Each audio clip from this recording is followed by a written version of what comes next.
let us first consolidate the implementation of the revised lower secondary curriculum before embarking on an overhaul of the A-level curriculum. So this is our position as a ministry regarding the A-level curriculum. I am happy to hear from Uneb that there have been engagements between Uneb, the ministry, and the Association of Biology Teachers to address the very worrying trend in performance in that subject.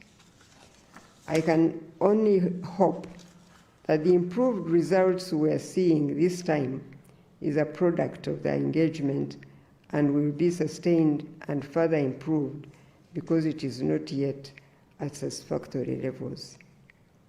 Improvements in teaching methods are a must, especially in the implementation of the competence-based curriculum. Perhaps I should also use this opportunity to comment about the issue of school fees and charges that comes up every now and then, especially at the start of a new academic year in basic and secondary education levels. As a ministry, we have received the broad direction from Cabinet regarding the need to implement free and compulsory UPE and USE. Free universal education means that for 4 items that government is paying for, learners in UPE and USE beneficiary schools shall not be expected to be charged in school fees. One area that the government shall not be paying for is the cost of boarding accommodation, even if such a service is offered in a UPE or a USE implementing school. And that is because there is not supposed to be boarding schools in universal education in all the schools we are building across the country. These are supposed to be day schools, but sometimes some schools do turn these day schools into boarding schools. And government is not willing to pay for boarding schools. And Cabinet also pronounced that all schools that receive public funds must implement free and compulsory universal education programs as applicable.